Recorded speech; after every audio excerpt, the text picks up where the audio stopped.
नमस्कार साथियों। आपको ज्ञात है हम राजस्थान का इतिहास पढ़ने जा रहे हैं और इसकी भाई 3 क्लासें तो हो गई हैं। आज इसकी चौथी क्लास है जिसमें हमने फर्स्ट क्लास में राजस्थान का सामान्य परिचय देखा था, जो हमारी वेरी इंपॉर्टेंट क्लास रही है। ठीक भाई।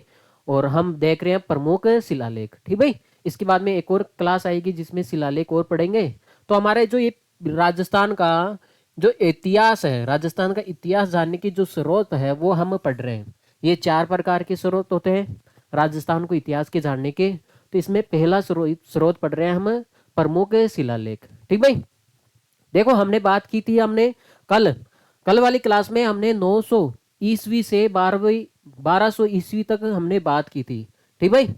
आज हम बात कर रहे हैं 1200 ईस्वी ईस्वी से लेके, ठीक भाई, हाँ, 1400 ईस्वी तक। इनके बीच में जितने भी शिलालेख हुए हैं उनके बारे में, सभी के बारे में हम चर्चा करने वाले हैं। ठीक भाई। तो चले फिर भाई, जो भाई नए साथी हैं जो हमारे चैनल से जुड़ जाए, प्यारे से चैनल से। ठीक भाई। और मैं आपको बार बार कहता हूँ कि हाँ, आप जाके कम से कम जो रैंकर ऑनलाइन क्लासेज है भाई, जाके कम से कम एक बार प्लेलिस्ट चेक किया जाए। ठीक भाई। हाँ भाई, क्लास को लाइक और शेयर कर दे, फिर हम आगे बढ़ते हैं माँ सरस्वती का नाम लेके। ठीक भाई। देखो देखिए, तो चलते हैं भाई आगे, बात करते हैं। हमने 52 शिलालेख तो पढ़ लिए थे, आज पढ़ रहे हैं हम 53वां। देखो देखिए 53वां एकलिंग जी। जो एकलिंग जी मंदिर है, इसमें एक स्मारक पे एक शिलालेख लिखा हुआ है, उसके बारे में हम पढ़ रहे हैं, जो 1213 ईस्वी का है। ठीक भाई। यह लेख एकलिंग जी के मंदिर जो उदयपुर में है के चौक में नंदी के निकट वाली एक स्मारक शिला पर ये उत्कीर्ण है। देखो देखिए, जो एकलिंग जी का जो मंदिर है, वहां पे एक चौक है, उसमें नंदी के निकट एक शिला पर एक क्या है भाई, ये शिलालेख क्या है भाई, उत्कीर्ण है। ठीक है। जिसमें आपको ये ध्यान रखना है, इसमें और कुछ ध्यान नहीं रखना है, जिसमें जेतर सिंह को महाराजा धीराज कहा गया है। ठीक भाई। जेतर सिंह को महाराजा धीराज किस शिलालेख में कहा गया है? तो ये जो एकलिंग जी का एक शिलालेख है जो 1213 ईस्वी का है। ठीक भाई। और उस समय संवत कौन सा था भाई, 1270 ईस्वी का था। ठीक भाई। आपको तो यही बात ध्यान रखनी है, जेतर सिंह को महाराजा धीराज किस शिलालेख के अंदर कहा गया है। ठीक भाई। आगे बात करते हैं लोण वसई या फिर ये कहाँ पे है भाई, अबू देलवाड़ा की एक प्रसिद्ध क्या है भाई, प्रसिद्धि मतलब शिलालेख है। ठीक भाई। शिलालेख के बारे में बात करते हैं हम, लोण वसई। इसके बारे में बात करें तो ये 1230 ईस्वी का है और ये शिलालेख है जो पौर पौरवाड़ जातीय साहब, ठीक भाई, वास्तुपाल जेतपाल द्वारा बनाया गया है। ठीक भाई। ये जो आबू के देलवाड़ गांव में, आबू का जो देलवाड़ गांव के लुणवसई के मंदिर का एक क्या है भाई, एक शिलालेख है। तो आपको तो ये ध्यान रखना है भाई, लुणवसई शिलालेख है, ये कहाँ का भाई, जो आबू देलवाड़ा है, हमने ये भी शिलालेख पढ़ा था। ठीक भाई। हाँ, गांव में एक आबू जो आपके सामने है, ठीक भाई, आबू देलवाड़ा के पास में एक मंदिर है, लूणवसी के मंदिर पर ये एक स्थित शिलालेख है। ठीक भाई। इसकी भाषा की बात करें तो संस्कृत है और इसे गद्य में लिखा गया है। तो इसमें जो काम की बात है वो मैं आपको बताते चलूंगा। ठीक भाई। हाँ, एक तो बात आप ये ध्यान रखोगे, तो इसके अंदर कौन सी जाति का जिक्र किया गया है, पौरवाड़ जातीय साहब। ठीक भाई, ये ध्यान रखना है। शासक है तेजपाल द्वारा ये बनाया गया है। ठीक भाई।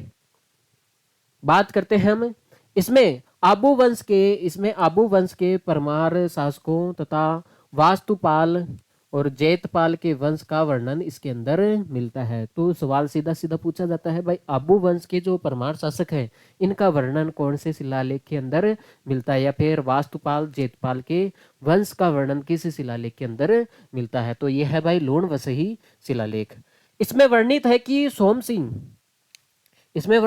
सोम सिंह के समय में मंत्री वास्तुपाल के छोटे भाई, ठीक भाई, छोटे भाई तेजपाल ने आबू पर देलवाड़ा गांव में लूण वसही नामक नेमिनाथ का मंदिर, यहाँ पे अपनी स्त्री मतलब रानी कौन सी है भाई, अनुपा देवी के श्रेय के लिए बनाया था।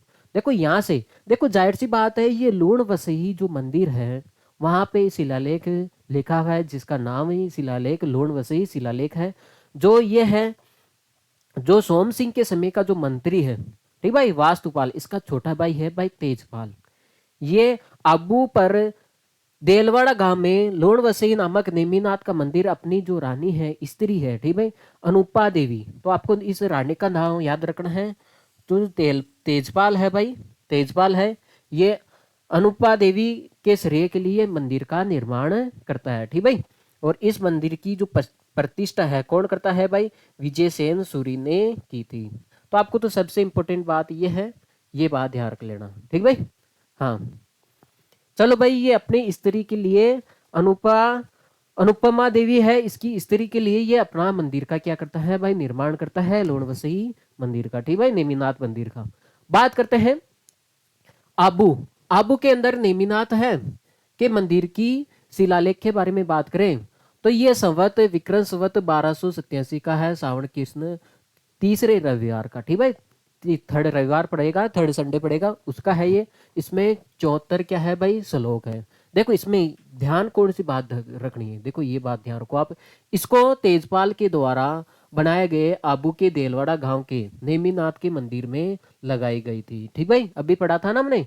हाँ, ये नेमिनाथ आबू के मंदिर की परिस्थिति है जो अभी पढ़ा था हमने, ठीक भाई, वही है। आगे बात करते हैं, इसमें क्या उल्लिखित है भाई, इसमें कौन सी जानकारी मिलती है इसमें। यशो धवल के जो कुमारपाल है, यशो धवल के जो कुमारपाल के जो शस्त्र है, मालवा के राजा बलात को मारा था, ठीक भाई, बलाल को मारा था, ठीक भाई। यशो धवल ने जो कुमारपाल का जो शस्त्र है, जो इतिहास में पढ़ेंगे भाई, चिंता ना करें, आपको तो केवल इसको जानकारी को नोट करना है, एक बार रिवीजन करना है, ठीक भाई। जब इतिहास पढ़ेंगे तो ये ऑटोमेटिक सामने आ जाएगी, ऑटोमेटिक याद हो जाएगी। ऐसे आप याद करने की कोशिश करोगे तो कतई नहीं होनी, ठीक भाई। तो ये यशो धवल ने कुमारपाल के शस्त्र है जो मालवा के राजा बलाल को इसने मारा था, ठीक भाई। बात करते हैं यशो धवल के जो दो पुत्र हैं, ठीक भाई, धारावर्ष और प्रहलादन देव थे, ठीक भाई। तो ये यशो धवल के दो पुत्र हैं, एक तो है धारावर्ष और एक है प्रहलादन, ठीक भाई। और इसमें आबू शासक धारावर्ष, देखो इसमें आबू शासक कौन था, धारावर्ष का इसके अंदर वर्णन मिलता है। धारावर्ष को आबू के परमारों में सबसे बड़ा प्रसिद्ध और पराक्रमी शासक बताया गया है। तो इसी शिलालेख के अनुसार हम बताते हैं जो आबू की जो शासक है उनमें से सबसे प्रसिद्ध और पराक्रमी शासक कौन सा है भाई, धारावर्ष है, ठीक भाई। जो किसका पुत्र है भाई, यशो धवल का पुत्र है, ठीक भाई। बात करें यहाँ पे मेवाड़ के गुहिल शासक है सामान सिंह और गुजरात के है सोलंकी, ठीक भाई, राजा अजयपाल के बीच हुए युद्ध का भी वर्णन ये शिलालेख करता है, ठीक भाई। तो मेवाड़ का जो गुहिल शासक है सामान सिंह और गुजरात के जो सोलंकी राजा है अजयपाल, ठीक भाई, तो ये मेवाड़ और गुजरात के बीच में हुए युद्ध का वर्णन भी ये करता है, ठीक भाई। ये लाइन इंपॉर्टेंट है इसमें। इससे इससे वास्तुपाल और तेजपाल की व्यापार कुशलता, कूटनीति, प्रबंध योग्यताएं और दानशीलता और आदि का परिचय इसके अंदर मिलता है, ठीक भाई। इस इस शिलालेख की रचना कौन करता है भाई, सोमेश्वर देव, ठीक भाई, ने की। और इसे खोदा किसने था भाई, सूत्रधार चंडेश्वर, इसने सूत्रधार चंडेश्वर ने खोदा है। और मंदिर की प्रतिष्ठा किसने की है भाई, विजयसेन सूरी द्वारा इसकी मंदिर की प्रतिष्ठा की है। तो सबसे इंपॉर्टेंट भाई इसमें आपको दो ही बातें ध्यान रखनी है। एक तो ये बात ध्यान रख लेना, जो यशो धवल ने कुमारपाल का जो शस्त्र है, मालवा के जो राजा है बलाल को इसने मारा था, ठीक भाई। बात करें दूसरी बात है इसमें, इस शिलालेख के अंदर यशो धवल के दो पुत्रों की जानकारी मिलती है, धारावर्ष और प्रहलाद धनदेव, ठीक भाई। और जिसमें धारावर्ष को आबू का सबसे शक्तिशाली या प्रसिद्ध या पराक्रमी शासक बताया है, ठीक भाई। दो बातें ये होगी। तीसरी बात आपको ये ध्यान रखनी है, मेवाड़ और गुजरात के बीच हुए युद्ध का ये वर्णन भी करता है, ठीक भाई। देखो देखिए, जब इतिहास पढ़ेंगे ना तो ये फिर से आएंगे भाई, चिंता ना करें भाई। बात करें हम अगला जो शिलालेख है, अभिलेख बोले या शिलालेख बोले,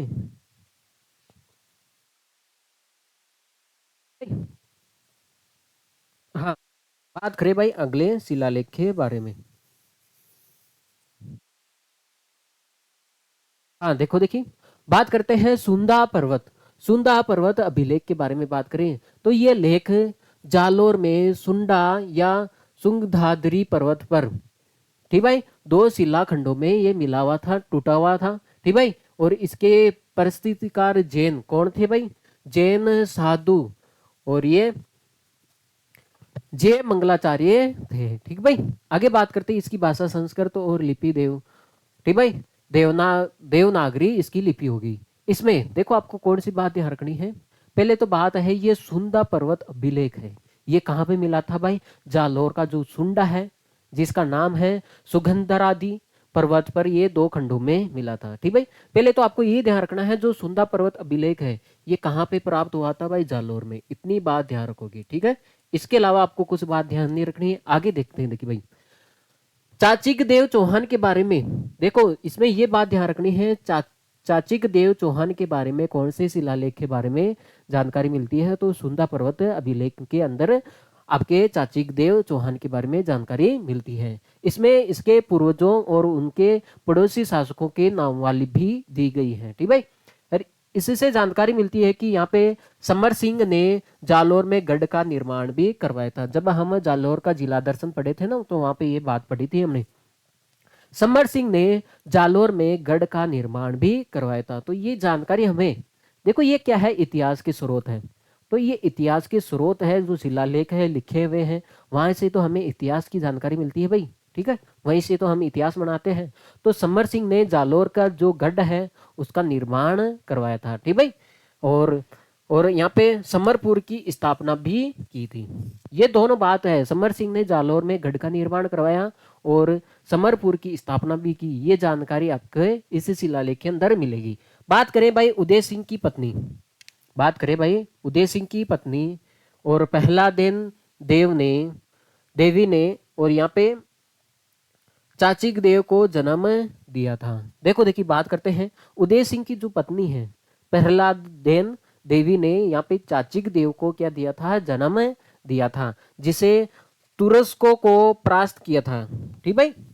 जिसने, भाई चाचिक देव है जिसने किसको परास्त किया था भाई? तुरस्को को परास्त किया था और सिंधु के शासकों की इतनी श्री भी की, ठीक भाई। तो ये जानकारी भाई कहीं ना कहीं इस शिलालेख के अंदर मिलती है। तो आपको तो केवल ये दो बातें ध्यान रखनी है। चाचिक देव चौहान है, इसके बारे में जानकारी मिलती है। और ये चाचिक देव चौहान है, इन्होंने किसको भाई? तुरस्कों को परास्त किया था और सिंधु के शासकों को, शासकों की क्या की थी भाई? इतनी श्री की थी, ठीक भाई। एक तो ये जानकारी। दूसरी बात आपको ये जानकारी ध्यान रखनी है, इसमें समर सिंह ने जालोर में एक तो गढ़ का निर्माण करवाया था, एक समरपुर की स्थापना की थी, ठीक भाई। और आई एक बात ये ध्यान रखनी है, उदय सिंह की जो पत्नी है प्रहलाद ने, ठीक भाई, देवी ने चाचिक देव को जन्म दिया था, ठीक भाई। तो यहां से पता चलता है। अब बात करते हैं चित्तौड़ का जो लेख है इसके बारे में, जो 1266 ईस्वी का है। ये लेख चित्तौड़ से प्राप्त हुआ है, ठीक भाई। देखो जो तेज सिंह के समय का है, ठीक भाई, कौन से समय का है? तेज सिंह के समय का है। इस लेख में सबसे महत्वपूर्ण बात यह है कि भाई इसके द्वारा, तेज सिंह के द्वारा इसमें, ठीक है, इस अभिलेख के द्वारा तेज सिंह को महात्य, ठीक भाई, महामात्य और समुद्र कर की सूचना मिलती है। तो इस शिलालेख से हमें यह पता चलता है भाई तेज सिंह के महामते और समुद्र कर की यहाँ पे सूचना मिलती है। मतलब कुल मिला के ये तेज सिंह के समय के बारे में बताता है, ठीक भाई, चित्तौड़ का जो लेख है। आगे बात करते हैं भाई, इसको नोट कर लिया जाए। हाँ, बात करें भाई गंभीरी नदी के पुल का लेख। कौन सी नदी का भाई? गंभीरी नदी के पुल का लेख है, इसके बारे में बात करें तो भाई ये लेख आपको पता है गंभीरी नदी चित्तौड़ में है, किले के निकट बहने वाली गंभीरी नदी में पुल में लगा हुआ है, ठीक भाई। जो ये लेक है जो चित्तौड़ किले के निकट बहने वाली गंभीरी नदी के पुल में लगा हुआ है। लेकिन ऐसा मालूम होता है कि चित्तौड़ के आसपास के कई भवनों या मंदिरों के अवशेषों से है, जो तुर्की आक्रमण के कारण क्या हो गया था भाई? नष्ट हो गया था, ठीक है। जब आपको पता है तुर्कियों ने आक्रमण किया था, हम इतिहास में पढ़ेंगे, चिंता ना करें। तो आपको पता है वहां पे कई मंदिरों को तोड़ा गया था। जाहिर सी बात है, ये जो मंदिरों को तोड़ा गया तो ये जो इनके पत्थर है, शिलाएं हैं, कहीं ना कहीं तो गई होगी। तो ये बह के यहाँ पे आई थी, ठीक भाई। तो ये पुल के किनारे पड़ा मिला था आपको। और आगे बात करते हैं, ये लेख भी गंभीरी नदी का पुल बनाते समय मंदिरों के अवशेषों के साथ खिज खां ने लगवाया था, ठीक भाई। लेकिन यह लेख महाराणाओं की धर्म और सहिष्णुता की नीति और मेवाड़ की आर्थिक स्थिति पर क्या डालता है भाई, प्रकाश डालता है, ठीक भाई। तो ये गंभीरी नदी का है जो लेख है, ये चित्तौड़गढ़ का है, बेस इतनी बात ध्यान रखनी है, ठीक भाई। हाँ, और एक ज्यादा से ज्यादा ध्यान रखो तो ये दो बातें ध्यान रख लेना। बात करें बिट्ठू का लेख, इंपॉर्टेंट है भाई बिट्ठू का लेख, जो 1273 ईस्वी का है। जो आपको पता है बिट्ठू कहाँ पे है, पाली में। पाली की जो बिट्ठू क्या है, तहसील है। पाली में बिट्ठू गांव के पास, ठीक है, तहसील भी है बिट्ठू, है ना। हाँ, बिट्ठू गांव के पास ये 9 अक्टूबर 1973 ईस्वी सोमवार का एक क्या है, एक लेख प्राप्त हुआ है, ठीक भाई, 1273। और इससे प्रमाणित होता है कि यहाँ पे सिंहा सिंहा सेतु कुंवर का पुत्र था। देखो हम इतिहास में पढ़ेंगे तो वहां पे हमें पता चलता है कि जो सिंह है किसका पुत्र था भाई, सेतु कुंवर का क्या था भाई, पुत्र था। तो भाई ये जानकारी बीटूखा लेख से हमें प्राप्त होती है, बहुत बड़ी जानकारी है। और यह वह उक्त तिथि को मृत्यु को प्राप्त हुआ था, इससे सिंहा की मृत्यु तिथि निश्चित होती है। तो यहाँ से ही पता चलता है, पहले तो देखो सिंहा के बारे में जानकारी देता है। सिंहा सेतु कंवर का क्या था भाई, पुत्र था, ये जानकारी यहाँ से मिलती है। और सिंहा की मृत्यु की भी ये डेट फिक्स करता है, ठीक भाई। और सिंहा के चरित्र पर प्रकाश ये डालता है। और इसके स्मारक रूप में उस स्थान पर उनकी स्त्री पार्वती ने यहाँ पे देवली स्थापित की थी, ठीक भाई। उनकी जो पत्नी है पार्वती ने यहाँ पे देवली स्थापित की थी। तो ये जो बिट्ठू का लेख है ये केवल सिंहा के बारे में बताता है, आपको ये बात ध्यान रखनी है, ठीक भाई। भाई इसका सवाल ऐसे ही पूछा जाता है, भाई कौन से शिलालेख से हमें पता चलता है सिंहा सेतु कुंवर का क्या था, पुत्र था, ठीक भाई। आगे बात करते हैं भाई हम चीरवा का लेख। चीरवा का लेख बात करें, ये जो चीरवा है उदयपुर का जो चीरवा गांव है, तो इसके एक मंदिर के बाहरी द्वार पर ये लगा हुआ है। भाषा संस्कृत होगी और 51 इसमें श्लोक है। कुल 51 श्लोक का ये लेख वागेश्वर, ठीक भाई, वागेश्वर और वागेश्वरी की आराधना से प्रारंभ होता है। जो आपको पता है इसमें 51 श्लोक है, जिसमें ये जो श्लोक है इसके प्रारंभ में वागेश्वर और वागेश्वरी की आराधना से ये शिलालेख प्रारंभ होता है। इसके अंदर आपको ये जानकारी मिलेगी, चीरवा का जो शिलालेख है उदयपुर का, तो इसमें गोहिल वंशीय बप्पा रावल के वंशधर, ठीक भाई, गोहिल वंशीय बप्पा रावल के जो वंशधर है पद्य सिंह और जेतर सिंह, तेज सिंह और समर सिंह की उपलब्धियों की यहाँ पे वर्णन मिलता है, इनकी जानकारी मिलती है। और इसमें यह भी वर्णित है कि जेतर सिंह इतना पराक्रमी शासक था कि वह शत्रु राजाओं के प्रलय मारुति के ठीक है सदृश था। और मालवा गुजरात मारवाड़, ठीक भाई, मालवा गुजरात मारवाड़ जांगल देश और सुल्तान उसके, ठीक भाई, मानमर्दन में असफल रहे थे, ठीक भाई। तो ये जानकारी कहीं न कहीं जेतर सिंह के बारे में मिलती है। ये जेतर सिंह को इतना पराक्रमी शासक बताता है, ठीक भाई। हाँ, बात करते हैं भुवन सिंह सूरी के शिष्य, ठीक भाई। भुवन सिंह सूरी के जो शिष्य है रतन प्रभु सूरी, ठीक भाई, रतन प्रभु सूरी ने चीरवा शिलालेख की रचना की थी। बात करें तो ये भाई इसके अंदर एक तो ये बात पूछा जाएगा सबसे इंपोर्टेंट, तो देखो एक तो ये बात है, दूसरी बात ये है, ठीक भाई। हाँ, और यहाँ पे इसकी रचना किसने की ये भी इंपॉर्टेंट है भाई, ठीक भाई। और उसके मुख्य विद्यमान शिष्य पार्श्वचार्य चंद्र ने उसे सुंदर लिपि में लिखा था, ठीक भाई। पार्श्वचार्य चंद्र ने उसे सुंदर लिपि में लिखा था। और पदे सिंह के पुत्र, ठीक भाई, केली सिंह ने उसे खोदा था। और शिल्पी और देलहड़ ने उसे दीवार में लगाने का कार्य किया था। भाई ये है चीरवा का शिलालेख जो इंपॉर्टेंट है भाई। बात करते हैं आगे, देखो बात करें हम रसिया की सत्री का शिलालेख, ठीक भाई।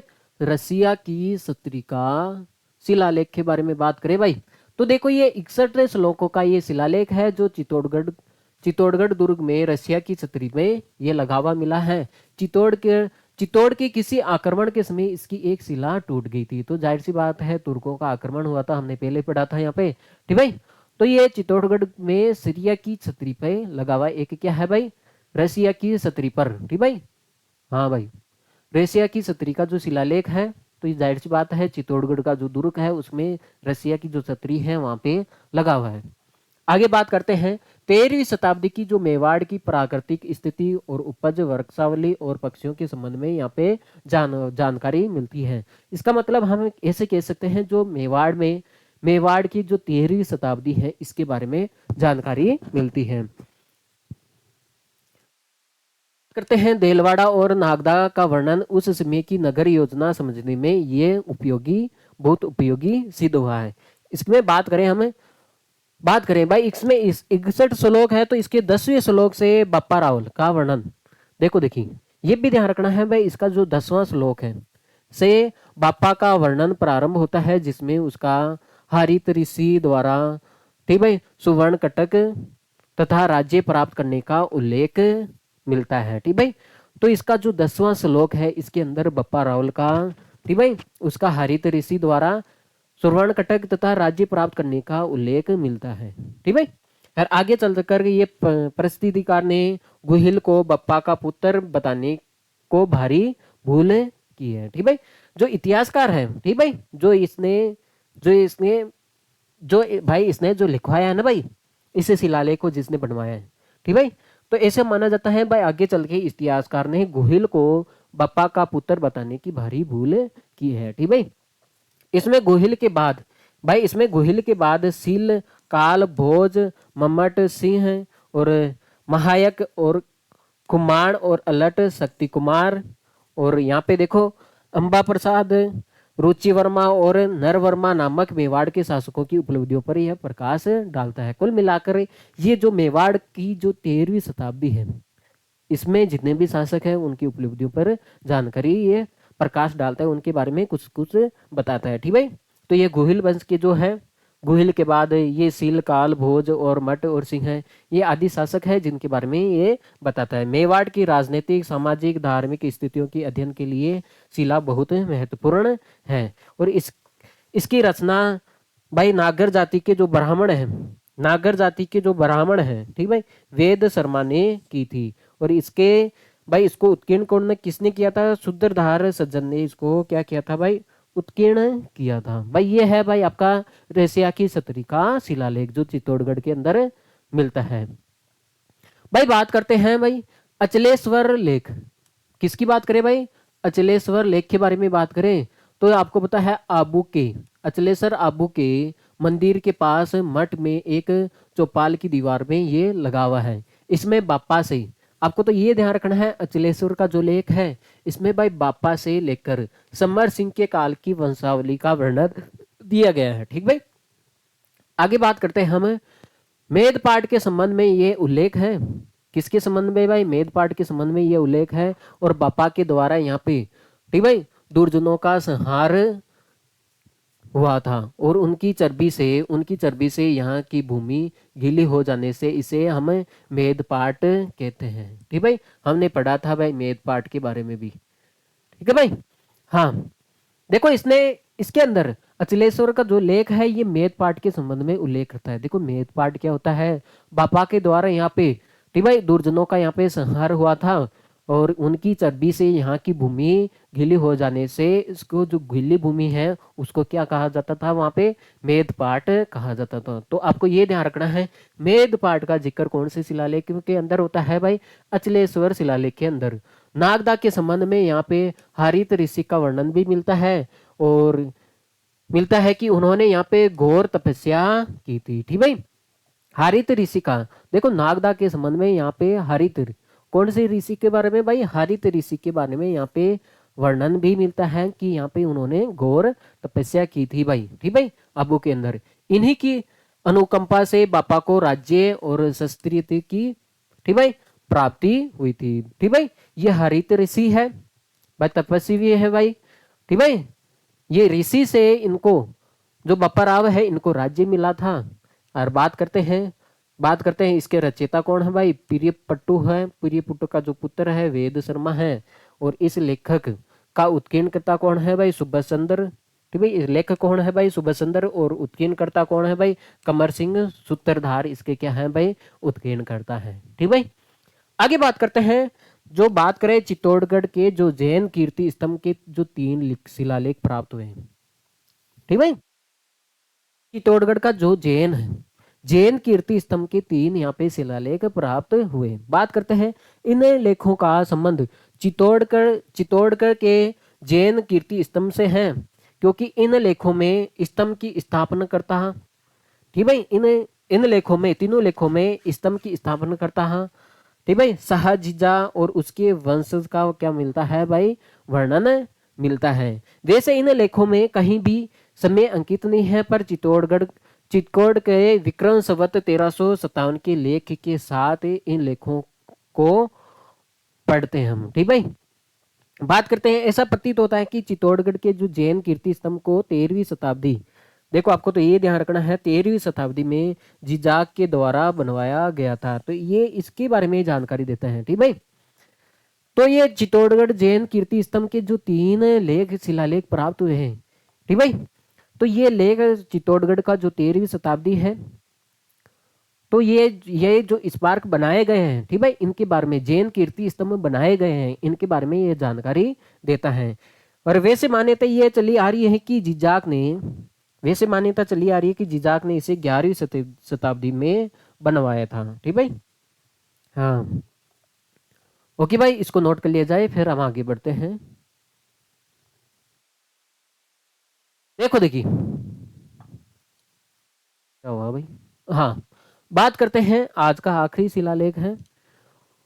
बात करें भाई माचेडी की बावड़ी का लेख। कौन सी? माचेडी की बावड़ी का लेख। इसके बारे में अगर बात करें हम, तो ये आपको पता है माचेडी तो अलवर में पड़ता है। ठीक भाई, कि बावड़ी का जो वाले शिलालेख में हम बड़ गुजर, ठीक है, कौन से गुजर भाई? बड़ गुजर शब्द का पहली बार प्रयोग देखते हैं। तो वेरी इंपॉर्टेंट है भाई, पूछ लिया जाता है एग्जाम में। हम बड़ गुजरों का, जो बड़ गुजर जो शब्द है, इसका पहली बार कौन से शिलालेख के अंदर हम शब्द का उल्लेख देखते हैं? ठीक भाई, तो ये जो माचेडी की बावड़ी का जो लेख है, शिलालेख है, माचेडी पड़ती है अलवर में। ठीक भाई, शिलालेख में हम बड़ गुजर शब्द का पहली बार प्रयोग होता हुआ देखते हैं। इस लेख से पता चलता है कि यहाँ पे सुल्तान फिरोज शाही तुगलक के शासनकाल में यहाँ पे माचेडी पर बड़ गुजर वंश के राजा, देखो ये भी ध्यान रखना है, बड़ गुजर वंश के जो राजा है, कौन से है भाई? आसल देव की जो पुत्र है, गोगदेव का यहाँ पे राज्य था। तो भाई ये इंपोर्टेंट है। तो पहले तो इसमें ये ध्यान रखना है, जो बड़ गुजर शब्द का पहली बार प्रयोग कौन से शिलालेख के अंदर होता है भाई? माचेडी का जो बावड़ी का जो लेख है, इसके अंदर होता है, जो 1382 ईस्वी का है। ठीक भाई, और हमें इस शिलालेख से हमें ये भी पता चलता है, जो सुल्तान फिरोज शाह तुगलक के शासन काल में, ठीक भाई, भाई दिल्ली शासक है सुल्तान फिरोज शाह तुगलक के शासन काल में माचेडी पर, भाई जब दिल्ली में सुल्तान फिरोज शाह तुगलक का सब शासन काल था, तो उस टाइम माचेडी में किनका शासन काल था? बड़ गुजर वंश का जो राजा था, बड़ गुजर वंश का जो राजा था, आसल देव का जो पुत्र है, गोगदेव का क्या था यहाँ पे? राज्य था। ये भी ध्यान रखना है, जब दिल्ली के अंदर भाई सुल्तान फिरोज शाह तुगलक का शासक था, शासन काल था, तो उस टाइम माचेडी के अंदर किसका शासन काल था भाई? गोगदेव का शासन काल था। ठीक भाई, बड़ गुजरों का क्या था भाई? शासन काल था। ठीक है भाई, हाँ भाई। तो भाई आज हमने पढ़ लिए थे भाई, जो 1200 ईस्वी से लेके 1400 ईस्वी तक जितने भी शिलालेख हैं वो सारे पढ़ लिए। आगे के बारे में हम कल बात करेंगे। आज के लिए भाई इतना ही काफ़ी। ठीक भाई, तो सभी से दरख्वास्त रहेगी, क्लास को लाइक और शेयर करके जाए। ठीक भाई, मैं हमेशा बोलता हूँ कम से कम 10 लोगों के पास शेयर करो, और जो नए साथी हैं वह हमारे चैनल से जुड़ जाए। और सभी लोग एक बार जाके, मेरे कहने पर सभी लोग एक बार जाके प्ले लिस्ट को एक बार चेक कर लिया जाए, क्या पता आपका भला हो जाए, हाँ, नौकरी लग जाए, शादी हो जाए। तो हम यही तो चाहते हैं। ठीक भाई, हम कतई नहीं चाहते भाई आप पितर बनो। ठीक है, हाँ भाई। Thanks for watching this class भाई, नेक्स्ट क्लास में मिलते हैं, तब तक के लिए take care, see you, bye. Okay.